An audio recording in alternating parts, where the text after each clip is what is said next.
very important that you know that no one plays ODIs anymore. I mean, right now, England and India have a series against each other that is 5 T20 internationals and only 3 ODIs before a 50-over Champions Trophy. So I don't know how seriously you could say anyone is taking the Champions Trophy if this is the kind of shenaniganizing that we see happening. In fact, the only teams that play ODIs at the last World Cup are associate teams that are absolutely 100% not invited to the Champions Trophy. So what we have is a sense of randomness for this tournament, which is what you want for a tournament that some people think is major. It is probably minor, but it definitely exists, and they wear white jackets. As a cricket journalist, I would travel sometimes up to 200 days a year. I loved watching cricket games. I loved going to new countries. It was an absolute dream. But there was one thing I hated more than anything else about it, and it was this little pin. The thing that I need to change my SIM card in every new country. The absolute worst thing about this pin and SIM cards is when I was traveling to the West Indies, of having to arrive in every new island or country and having to work out if I could still find this pin and then line up and get my SIM card in every single airport. Well, now we have the answer thanks to Sally. They can make it so you never have to worry about this nonsense ever again. They use an eSIM app that once you install once, it is easy, simple, and cheap. Oh, and it works in more than 160 countries. And you can throw these pins away forever, because now you just need to download the Sally app before your trip. And if you do it with our code, Good Areas, you get an exclusive 15% discount on Sally eSIM data plans. So before your next holiday or work trip or any time you have to travel to another country, download the Sally app and use the code Good Areas, or one word, at checkout, and you can travel like a pro with Sally. Group A is the easy group, so let's start with India. I think the most interesting thing here is Mohammad Siraj, and I don't really know how to have that conversation fully, but how has he gone from someone who can absolutely destroy worlds with the white ball, in fact, he has a brilliant ODI record, to someone who is not even in the squad? Feels like a big fall from grace here. It could just be that India are looking at this and going, well, we've got Jasprit Bumrah and Mohammad Shami. If we need a third seamer, maybe we can come up with someone who's a little bit more dependable, but maybe not quite as exciting. Or their games are going to be in the UAE and they don't think they need a third seamer anyway. I don't know. But Mohammad Siraj is out. The rest of the names here, I think, are fairly normal. It's what you would expect. I'd like to apologize to all the current Nair fans who are just absolutely disgusted with the fact that he didn't come in. But they've got lots of batting talent. This isn't really an issue.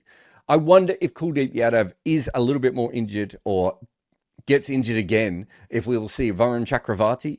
But all things considered, they've got heaps of all-round options here. They can mix and match in any fashion they want.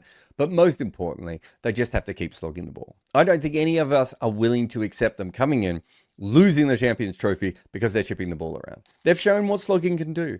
Let's just go all in on slogging, chaps. No need for anything else. I don't want to see anchors. I don't want to see turning the ball for one. I just want to see backing away and hitting everything over extra cover for 6, the way that nature intended cricket to be played.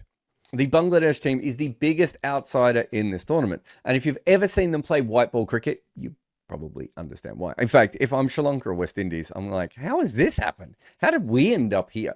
Litton Das is probably the player that everyone expected to be in the squad and isn't. However, if you look at his ODI record, he averages 30 at a strike rate of 86. Like, he's not getting you particularly fast starts and he's not making a lot of runs. It doesn't really make a lot of sense to bring him in. In 2023, he played 29 ODIs and he averaged 26. Then he played 5 more in 2004 and he averaged 1.2. His highest score was 4. He faced 32 deliveries. He had a strike rate of 18. 6 runs. He made 6 runs in 5 games.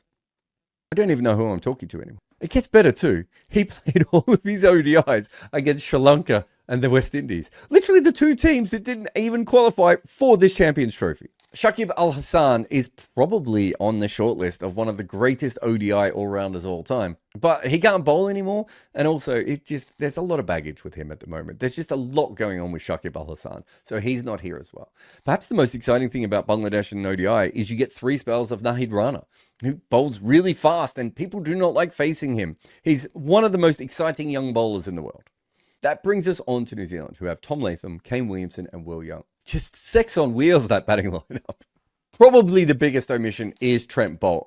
I don't know how available he made himself, but it's quite clear that New Zealand have just decided to move on beyond him. I don't know if people know this. He's actually a very good bowler. And if you go through the history of white ball tournaments, he's really good in a lot of them. I personally would probably have chosen Trent Boult over not having him. But he's not the only seamer they don't have, because they haven't gone with Jacob Duffy as well. I'm not sure if Jacob Duffy makes news anywhere. I'm not sure if you've ever heard the term Jacob Duffy before today. But that's two pretty good seamers that they haven't brought out. Having said that, they still have Will O'Rourke and, of course, Matt Henry. They've got a little bit of Ben Sears. Is Ben Sears fit? Has Ben Sears ever been fit? And they've also got the all-roundedness of Nathan Smith, who took a really good catch recently. You should check that out. So you might be thinking to yourself, well, how are they going to win this tournament? Well, it's quite simple. They have Mark Chapman, and it's going to be played in Pakistan. Mark Chapman in Pakistan is basically like Don Bradman on speed. Like, it's just a sight to watch. So essentially, they just need 10 guys around Mark Chapman, and they will win this tournament. And then we have the Pakistan squad, which is Pakistan squad. I think I left it here somewhere on the desk. No. Oh, maybe I threw it out by accident. No, it's not there. Oh, it could be in my pocket. No, we don't have a Pakistan squad, because why would you want to give us a squad? The squads were only due on the 12th of January. It's only the 22nd of January. Now, Pakistan were not the only team to miss the deadline, but they've now missed the deadline by a significant amount. Did they forget to reply to the email? Like, what has actually gone on with them? The weirdest thing is you can actually change your squad up until early February. So they don't have to get their squad 100% correct. They can make slight tweaks if they need to. It just feels a little bit bizarre. Group B is the group of death. I like a group of death. This is a very deathy group of death, if you know what I mean. Like, it's deader than normal. There's a lot of cadaverous action here in this particular group of death. This could be an absolute bloodbath just based on the cricket. But how about this? With the political pressure, I would say specifically in England, but also in Australia, is it not possible that one of England or Australia go, we're not going to play Afghanistan? Like, a political decision could completely change this group. Anyway, on Afghanistan, they obviously have a very, very strong team. You know, it's mostly about the spin, of course, but their fast bowlers are really good. And Naveen Al-Haq Naveen Al-Haq has retired from ODI cricket. Was he aware there was a Champions Trophy? He wasn't. Okay. Could someone tell him that there's a Champions Trophy? He could still play. No, okay. He's not going to play it? Okay. Naveen Al-Haq will not be playing, which does weaken them a little bit, because Fazal Haq Faruqi and Naveen Al-Haq, with Ashmatullah as their third seamer, quite a nice little trio.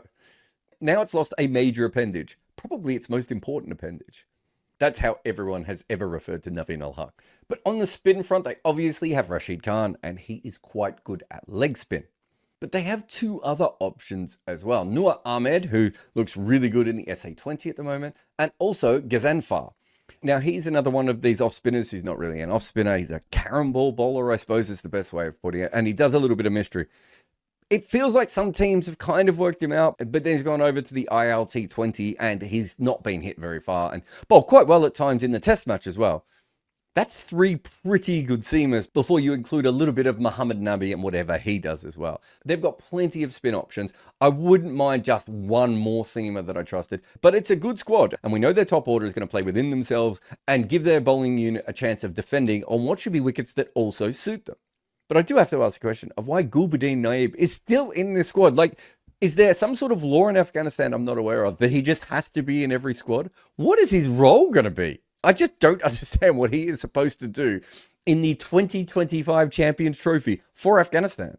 Unless they need someone to feign an injury. I'm all for his energy and his spirit. And he's actually one of the nicest cricketers I have ever met. He once thanked me for my coverage, and I'm not even sure I was the person he meant to thank. But he averages 20 with the bat in ODI cricket, and he averages 32 balls per game. Like, what role is he fulfilling in ODI cricket? In T20 cricket, he's kind of reinvented himself a little bit, and that kind of cricketer makes more sense, but I don't understand him in 50 overs at all. Plus, he must be 97 years old. I know he's listed at 33, but does he remember his 33rd birthday? England is a team in transition, and we saw in their first limited overs game under Brendan McCullum as the new coach, they had a leg slip and a leg gully and a short leg and two slips and a gully and a catching mid off and a catching mid on. It's like McCullum is operating Joss Butler by remote control at this point. But they have two pretty big issues, right? They don't bowl spin particularly well. They don't bat against spin particularly well. At times in this tournament, they're probably going to have to work those things out. They don't have Mo and Ali anymore, and having a look at Mo and Ali of recent times, I'm not sure he should be in this side. They don't have Liam Dawson anymore, who is like perpetually the 15th or 16th man at any squad at any time. Like, they're going to rely on a lot of fast bowling because they've got a lot of fast bowling in their squad. Jofra Archer, Gus Atkinson, Bryden Cast, Jamie Overton, Saqib Mahmood, Mark Wood. That's an awful lot of quicks. I'm not saying it won't work. I'm just saying, are we sure, guys?